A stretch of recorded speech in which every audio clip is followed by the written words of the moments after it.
Principal, vice principal, LND sir, Biju sir, പ്രിയമുള്ള അധ്യാപകരെ, അനധ്യാപകരെ, എൻ്റെ പ്രിയപ്പെട്ട കൂട്ടുകാരെ, വളരെ സന്തോഷത്തോടുകൂടിയാണ് ഞാൻ നിങ്ങളുടെ മുമ്പിൽ നിൽക്കുന്നത്. പ്രധാനമായിട്ടും ഞാനിവിടെ വന്ന് കയറിയതിന് ശേഷമാണ് അറിഞ്ഞത് LNDയുടെ ഉദ്ഘാടനമാണ് ഈ കൊല്ലത്തെ കലാ സാഹിത്യ പ്രവർത്തനങ്ങളുടെ ഉദ്ഘാടനമാണ്. ശരിക്കും വലിയ നോസ്റ്റാൾജിക് ഫീലിംഗ് ആണ് എനിക്കുണ്ടായത്. ഞാനിവിടെ എൻ്റെ ഓർമ്മ ആഴ്ചയിൽ 1 or 2 പീരീഡ് ആണ് LNDക്ക് വേണ്ടി മാറ്റി വെച്ചിരിക്കുന്നത്. അപ്പോൾ എല്ലാവർക്കും ഒരു പീരീഡിൽ നിന്ന് നല്ല സന്തോഷമായിട്ട് ടെൻഷൻ ഇല്ലാതെ നമ്മളുടെ ഭാവനയും സ്വപ്നങ്ങളും നമ്മൾക്ക് പല പല പുതിയ കാര്യങ്ങൾ അറിയാൻ പറ്റുന്ന ഒരു പീരീഡ്. പിന്നീട് ഞാൻ കോളേജിലൊക്കെ പഠിച്ച് കുറേ കൊല്ലങ്ങൾ കലാരംഗത്തൊക്കെ ഉണ്ടായെങ്കിലും LND എന്ന് പറയുന്ന ഒരു വാക്ക് എങ്ങും കേട്ടില്ല. കാര്യം എനിക്ക് കോളേജിലൊന്നുമില്ല. ഇവിടെ വളരെ സുത്യർത്ഥമായ ഒരു സംഭവമാണ് LND. ഞാൻ ഇവിടെ വളരെ ചെറിയ പ്രായത്തിൽ തന്നെ ജീസസ് സ്കൂളിലാണ്. അന്ന് ഫാദർ ഏലിയാസ് ആയിരുന്നു ഞങ്ങളുടെ ഹെഡ് മാസ്റ്റർ, പ്രിൻസിപ്പൽ. സ്നേഹവും ശാസനയും കൊണ്ട് ഒരേപോലെ അദ്ദേഹം ഇനിയിൽ തിളങ്ങിയിട്ടുണ്ട്. അദ്ദേഹത്തിൻ്റെ അന്നൊക്കെ നമ്മുടെ നിയമമൊക്കെ വേറെയാണ്. കയ്യിൽ ചിലപ്പോൾ ഒരു ചൂരലൊക്കെ കാണും. പക്ഷേ ആ ചൂരലൊരു സ്നേഹമണി ആയിരുന്നു. പല ആൾക്കാരും നമ്മൾ നിയമത്തിനെതിരെ പറയുകയില്ല, പല സന്ദർഭങ്ങളിലും ഞാൻ ആലോചിക്കാറുണ്ട്, അത്യാവശ്യം ശാസനയും കൂടെ വേണം എന്ന് വിചാരിച്ചിട്ട് അടിച്ചങ്ങ് ഇരിക്കുകയല്ല. ഒരു ഭയം, അത് സ്നേഹത്തിൻ്റെ, അദ്ദേഹത്തിനെ പ്രീതിപ്പെടുത്തുക, അദ്ദേഹത്തിൻ്റെ ഗുഡ് ബുക്സിൽ കയറുക. പ്രിൻസിപ്പൽ മാത്രമല്ല, സാറുമാരുടെയും ഗുഡ് ബുക്സിൽ കയറുക. അവർ നമ്മളെ ഒരു കാരണവശാലും വഴക്ക് പറയരുത്, ശിക്ഷിക്കരുത്. അതിന് നമ്മൾ ആ കാലഘട്ടത്തിൽ ഭൂരിപക്ഷം വിദ്യാർത്ഥികൾക്കും ഉണ്ടായിരുന്നു. അതിൻ്റെ ഒരുപാട് ഗുണങ്ങൾ ആ കാലഘട്ടത്തിൽ നമുക്ക് ഉണ്ടാവുകയും ചെയ്തിട്ടുണ്ട്. ഇന്ന് നിങ്ങളുടെ മുമ്പിൽ നിൽക്കുമ്പോൾ LND ആയതുകൊണ്ട് ഒരുപാട് കാര്യങ്ങൾ പറയണമെന്നുണ്ട്. പക്ഷെ അതൊന്നും സമയം അനുവദിക്കുന്നില്ല. കലയുമായി, സാഹിത്യവുമായി, ഡിബേറ്റിങ്ങുമായിട്ടൊക്കെ പ്രസംഗം എന്നൊക്കെ പറയുന്നത് ഒരു കലയാണ്. എത്രയോ പേര് എനിക്കറിയാം, വലിയ വലിയ പണ്ഡിതന്മാരൊക്കെ ആയിരിക്കും. പക്ഷേ 5 മിനിറ്റ് അവരുടെ പ്രസംഗം കേട്ടിരിക്കാൻ പറ്റത്തില്ല, ഡ്രൈനെസ് ആയി. എന്നാൽ സാധാരണ ആൾക്കാർ പ്രസംഗം എന്ന് പറയുന്നത് കലാപരമായിട്ട് എങ്ങനെ നമ്മളെ, കുട്ടികളാണെങ്കിലും മുതിർന്നവരാണെങ്കിലും, നമ്മളുടെ ആ വിഷയത്തിലേക്ക് ആകർഷിക്കാൻ പറ്റും. അത് തന്നെ കലയാണ്.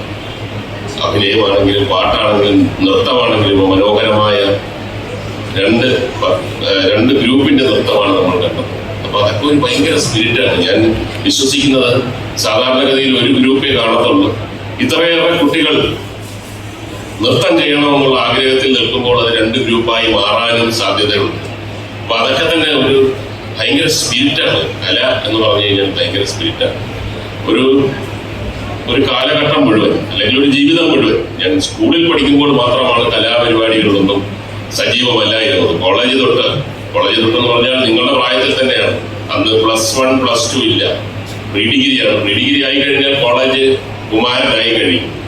അപ്പോൾ ആ കാലഘട്ടം മുതൽ പിന്നീട് എല്ലാ കാലഘട്ടത്തിലും എല്ലാ ദിവസങ്ങളിലും കലയുമായിട്ടൊക്കെ ബന്ധപ്പെട്ട ഒരു ജീവിതമാണ്. അതൊരു വലിയ ഭാഗ്യമായിട്ടാണ് ഞാൻ കണക്കാക്കുന്നത്, ഒരു വലിയ ബ്ലെസ്സിംഗ് ആണ്. തിരിഞ്ഞു നോക്കുമ്പോൾ ജീവിതത്തിന്റെ പല ഘട്ടങ്ങളിലും പല കാര്യങ്ങൾ നമ്മൾ പഠിക്കണം. ഒരു കലാകാരൻ എന്ന നിലയിൽ ഒരുപാട് ഉത്തരവാദിത്തമുള്ള ഒരാളാണ്. സാഹിത്യകാരന്മാരുടെ ഭാഷ എന്നൊക്കെ പറഞ്ഞു കഴിഞ്ഞാൽ അതെല്ലാം ആകൃഷ്ടരാകും. പ്രത്യേകിച്ചും സ്കൂളും കോളേജിലും പഠിക്കുന്ന കൗമാരക്കാരും ചെറുപ്പക്കാരും ഒക്കെ. അപ്പോൾ വളരെ ശ്രദ്ധിച്ച് സൂക്ഷിച്ചു വേണം ഒരു കലാകാരൻ പ്രസംഗിക്കുക, അഭിനയിക്കുക, എല്ലാം തന്നെ പെരുമാറുക. കൊടുക്കുന്ന ദൗത്യം ഒരു കലാകാരനുണ്ട്. അപ്പോൾ പല കാലഘട്ടത്തിൽ പല കാര്യങ്ങൾ ഞാൻ തിയറിയല്ല, പ്രാക്ടിക്കലായി നമ്മൾ ജീവിതത്തിൽ ഒരു കാര്യം വരുമ്പോഴാണ് നമ്മൾ അതിനെപ്പറ്റി പഠിക്കുന്നതും മനസ്സിലാക്കുന്നതും. അപ്പം വളരെ ചെറിയ പ്രായത്തിൽ എനിക്ക് വലിയ ഒരു പാഠം അത് നിങ്ങളുമായിട്ട് ഞാൻ പങ്കുവെക്കാമെന്ന് വിചാരിക്കുന്നു. ഞാൻ ഇതേപോലെ കൊല്ലം SN കോളേജിലാണ് പഠിച്ചത്.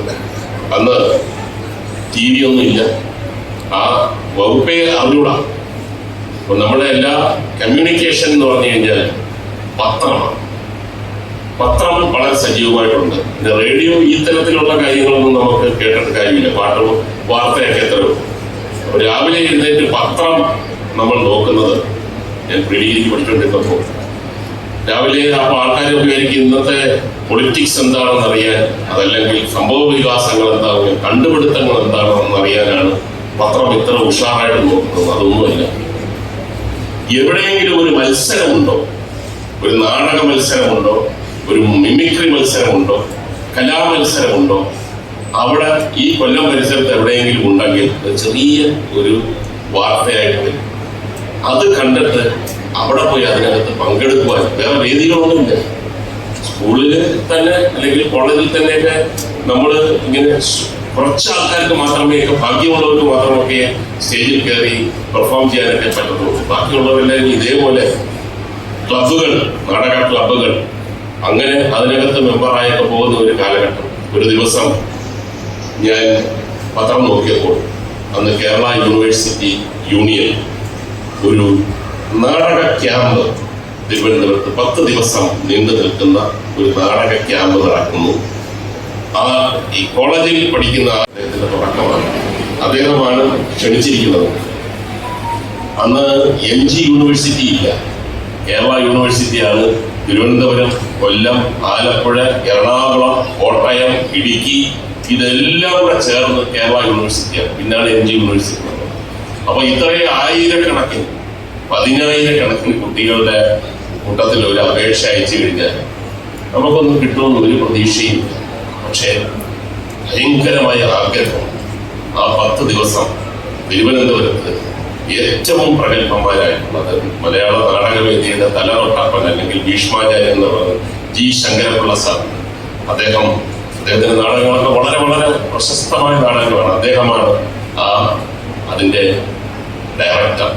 പിന്നെ PK വേണുഗോപാൽ, നരേന്ദ്രപ്രസാദ് സാർ, ഇങ്ങനെയൊക്കെ ഉള്ള ആൾക്കാരുണ്ട്. അപ്പൊ അവരുടെയൊക്കെ ശിക്ഷണത്തിന് അല്ലെങ്കിൽ അവർ പറയുന്നത് കേൾക്കുവാൻ ഉള്ള ഒരു ചാൻസ്, അത് ഞാനൊരു അപേക്ഷ എഴുതി. എന്നിട്ട് മറുപടി തിരിച്ചൊക്കെ ഒരു മറുപടി കൊല്ലം SN കോളേജിൽ ഒരു വിദ്യാർത്ഥിക്ക് വന്ന് ആ മറുപടി എന്റെ കയ്യിൽ, ആ വിദ്യാർത്ഥിയുടെ കയ്യിൽ വരുന്നെന്നൊക്കെ പറഞ്ഞു കഴിഞ്ഞാൽ മിറാക്കിളാണ്. 100 കണക്കിന് ലെറ്ററോടെ കണക്കിന് ചിലതൊക്കെ അപ്പുറത്തോട്ട് പോകും.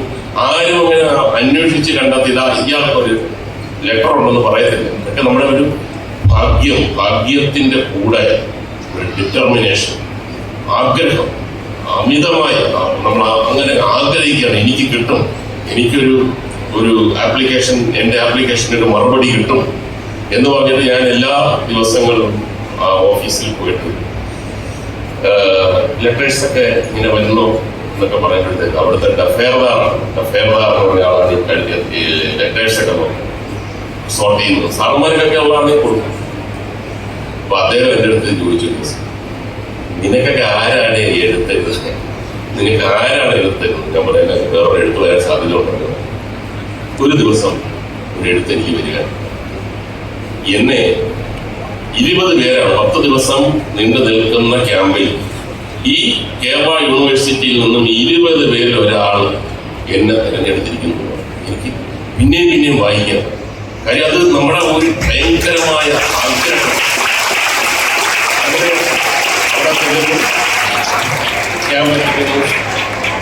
Kerala students centre post masters PMG ജംഗ്ഷനിലാണ് അതുള്ളത്.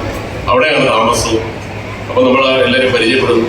കേരളത്തിലുള്ള ഏറ്റവും പ്രഗത്ഭന്മാരായിട്ടുള്ള കോളേജിൽ പഠിക്കുന്ന കലാകാരന്മാരാണ് ഈ 20 പേര്. കാര്യം പ്രീഡിഗ്രിയായിട്ട് കയറിയതേ ഉള്ളൂ. അപ്പൊ അങ്ങനെ നാടക ക്യാമ്പ് നടന്നു. 3 ദിവസം കഴിഞ്ഞപ്പോൾ ഡയറക്ടർ പറയുന്നു, ഡയറക്ടർ തന്നെ, അതായത് ശങ്കരപ്പിള്ള സാറ് തന്നെ എഴുതിയ വേട്ട എന്നൊരു നാടകം, അത് നമ്മൾ 10-ാം ദിവസം സെനറ്റ് ഹാളിൽ അവതരിപ്പിക്കും. ആ നാടകത്തിൽ 7 കഥാപാത്രങ്ങളാണുള്ളത്. ഒരാളാണ് മെയിൻ റോൾ. ബാക്കി എല്ലാവരും നടന്മാരാണ്. അപ്പോൾ അതിന്റെ റിഹേഴ്സൽ നാളെ രാവിലെ മുതൽ ഒരു വശത്ത് തുടങ്ങും, മറുവശത്ത് ബാക്കിയുള്ള ക്ലാസ്. എവിടെയോ ഒരു കൊളുത്തൽ, ആ നാടകത്തിൽ ഒരു ഭാഗം അഭിനയിക്കാൻ ഒരു ചാൻസ് കിട്ടിയാൽ അത് ഭയങ്കരമായ എൻ്റെ ജീവിതത്തിൽ ഒരു വലിയ വഴിത്തിരിവാകും എന്നൊക്കെ ഞാൻ ആഗ്രഹിച്ചു, പ്രാർത്ഥിച്ചു.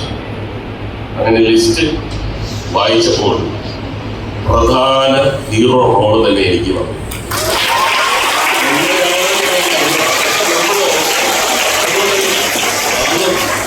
എല്ലാം വിട്ടിട്ട് ആഗ്രഹിക്കുക, പ്രാർത്ഥിക്കുക. അങ്ങനെ റിഹേഴ്സൽ നടക്കുന്നു. ഒരു 7 ദിവസം കൊണ്ട് സെനറ്റ് ഹാളിൽ ഉദ്ഘാടനം അവതരിപ്പിക്കുകയാണ്. കോളേജ് ക്യാമ്പസിലുള്ള എല്ലാ കുട്ടികളും വന്നു.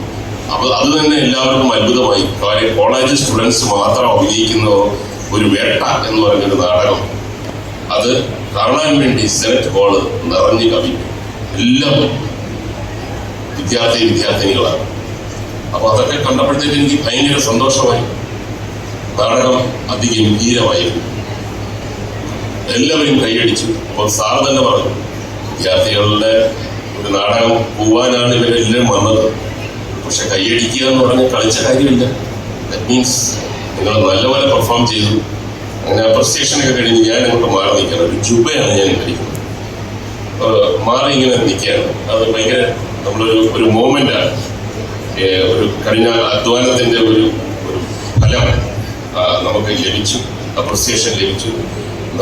നമ്മളറിയാതെ എവിടെയൊക്കെയോ നമ്മൾക്കൊരു കോൺഫിഡൻസ് കയറിക്കൊണ്ടിരിക്കുകയാണ്, ഒരു ആത്മവിശ്വാസം. ഇനി ഇതേപോലെയൊക്കെയുള്ള വലിയ നാടകങ്ങൾ, പ്രധാന വേഷം അഭിനയിക്കണം എന്നൊക്കെ ഉള്ള ഒരു ചിന്തയിൽ നിന്നപ്പോൾ കോളേജിൽ പഠിക്കുന്ന തന്നെ 3 പെൺകുട്ടികൾ അവിടെ നിന്ന് നടന്നു വരുന്നു. തിരുവനന്തപുരത്തുള്ള ഏതോ കോളേജിലായിരിക്കും. അവർ വന്നിട്ട്, ഞാൻ അതേ സെയിം ഡ്രസ്സ് ഇട്ടുകൊണ്ടാണ് നിൽക്കുന്നത്. അവരെൻ്റെ അടുത്ത് വന്നിട്ട് പറഞ്ഞു, നിങ്ങളല്ലേ ഈ നാടകത്തിൽ അഭിനയിച്ചത്, വേട്ട നാടകത്തിലെ ആ രാഷ്ട്രീയ പ്രവർത്തകൻ എന്നുള്ള ഹീറോ റോൾ എടുത്തത് നിങ്ങളല്ലേ? 3 പെൺകുട്ടികൾ, സുന്ദരികളായ 3 പെൺകുട്ടികൾ കല, എൻ്റെ അഭിനയം കണ്ടിട്ട് അപ്രിഷ്യേറ്റ് ചെയ്യുന്ന 3 പേര്. അപ്പൊ ഞാൻ പേര് പറയാനായിട്ട് വന്നപ്പോൾ ഞാൻ തന്നെ ക്ഷണിച്ച് കൊല്ലത്തുള്ള SN കോളേജിലുള്ള എൻ്റെ 2-3-4-5 ഫ്രണ്ട്സ് അപ്പുറത്ത് നിൽക്കുന്നുണ്ട്. ഈ രംഗം കണ്ടിട്ട് അവര് എന്നെ വിളിച്ചു, മുകേഷ് ഞാൻ പറഞ്ഞില്ല, ഞാൻ ഇവരുമായിട്ടാണ്. അല്ല, അതൊന്നും ഇനി വന്ന് അവർ കേട്ടോണ്ടിരിക്കാം. ഞാൻ പറഞ്ഞു, പോകരുത്, ഞാൻ ഇപ്പൊ വരാം. എന്നിട്ട് അവരുടെ ചോദിച്ചു, എന്താണ് പറയുന്നത്? എൻ്റെ ബെസ്റ്റ് ഫ്രണ്ട്സാണ്. ഞാൻ പറഞ്ഞു, എൻ്റെ നാടകം ഇഷ്ടപ്പെട്ടിട്ട് ഇവിടെ തന്നെ മാറിവാനീസ് കോളേജിൽ പഠിക്കുന്ന 3 പെൺകുട്ടികൾ വന്നിരിക്കുകയാണ് എന്നെ പരിചയപ്പെടാൻ വേണ്ടി. സംസാരിക്കുന്നത് എന്താ, നീ ഒരു കാര്യം മനസ്സിലാക്കണം. അത് പറയാൻ വേണ്ടിയാണ് ഞങ്ങൾ നിന്നത്. നീ ഒരു കാര്യം മനസ്സിലാക്കണം, ഇന്നലെ വരെയുള്ള മുകേഷ് അല്ല നീ ഇന്ന്, ഈ നിമിഷം. എല്ലാവരും കൈയടിച്ചു, എല്ലാവരും ആസ്വദിച്ചു. മിണ്ടരുത്, സംസാരിക്കരുത്. അങ്ങനെയുള്ള ആൾക്കാർ സംസാരിക്കാൻ പാടില്ല. You are an actor, have become an actor. അവര് മനോരമയിലും മാതൃഭൂമിയിലും കേരളഭൂമിയിലും ഒക്കെ വായിച്ചറിയട്ടെ നീ ആരാണെന്ന്. അങ്ങനെ ചീപ്പാകരുത്, മിണ്ടരുത്. അപ്പോ പെട്ടെന്ന് എൻ്റെ തള്ളവരിൽ നിന്നും ഒരു പെരുക്കി ഇങ്ങനെ കയറിയൊന്നും വ്യാപിച്ചിട്ട് ഞാൻ സ്വയം പറഞ്ഞു, അതെ, I am a big actor. ഞാൻ അങ്ങനെ എല്ലാവരോടും സംസാരിക്കാൻ പാടില്ല. അവർ നാളെ മനോരമയിലും മാതൃഭൂമിയിലും അറിയട്ടെ ഞാൻ ആരാണെന്ന്. ഞാൻ ചീപ്പാകാൻ പാടില്ല. യെസ് എന്ന് പറഞ്ഞിട്ട് എൻ്റെ കണ്ണൊക്കെ ഒന്ന് മഞ്ഞളിച്ച്, തൊണ്ടയൊന്ന് വരണ്ട്, ഒരു ചെറിയ ഷിവറിങ് ഒക്കെ വന്നു. ഞാൻ നേരെ ഓപ്പോസിറ്റ് ഡയറക്ഷൻ നടന്നുപോയി. അവർ കുറച്ചു നേരം നിന്നിട്ട് പോയി കാണും. പിറ്റേ ദിവസത്തെ മനോരമയിലും മാതൃഭൂമിയിലും കേരളാവതിയിലും ഒന്നും വന്നില്ല. ഒരു മനുഷ്യൻ എന്നെ പറ്റി സംസാരിച്ചില്ല. കഥയുടെ സാരം, കലാപ്രവർത്തനം മാത്രമല്ല, സാഹിത്യമല്ല, ഏത് പെർഫോമിങ് അല്ലെങ്കിൽ ഇതേ കണക്കുള്ള ടാലൻസ് ഉള്ള കുട്ടികൾ വളർന്നു വരുമ്പോൾ ഒരുപാട് പേര് ചെവിയിൽ വന്നിങ്ങനെ പല പല കാര്യങ്ങൾ പറയും. യു ആർ ദ ബെസ്റ്റ്, നീ അതാണ്, നീ ഇതാണ്. ഈ ചെവിയിൽ കൂടെ കേട്ടത് ഈ ചെവിയിൽ കൂടെ വിടണം. ആ തള്ളവരിൽ നിന്നൊരു പെരുപ്പ് വരും. അത് സ്വാർത്ഥതയുടെ സെൽഫിഷ്നെസിന്റെ, ഒരു കലാകാരനും കലയും ഒരിക്കലും ഉൾക്കൊള്ളാൻ പാടില്ലാത്ത ഒരു പെരുപ്പ് വരുമ്പോൾ ഇടത്തെ കാല് വെച്ച് അത് ചവിട്ടി ഇല്ലാതാക്കിയില്ലെങ്കിൽ കലയുടെ മരണം, കലാകാരന്റെ മരണം. ഫസ്റ്റ് സന്ദർഭത്തിൽ കൂടുതൽ കഥകൾ പറയാം, കൂടുതൽ അനുഭവങ്ങൾ പറയാം. എല്ലാവർക്കും ഈ വർഷം ഏറ്റവും നല്ല കലാപ്രവർത്തനവും സാഹിത്യ പ്രവർത്തനവും നടക്കാൻ ഉള്ള സാഹചര്യം ഉണ്ടാകട്ടെ എന്ന് ആശംസിച്ചുകൊണ്ട് എന്റെ വാക്കുകൾ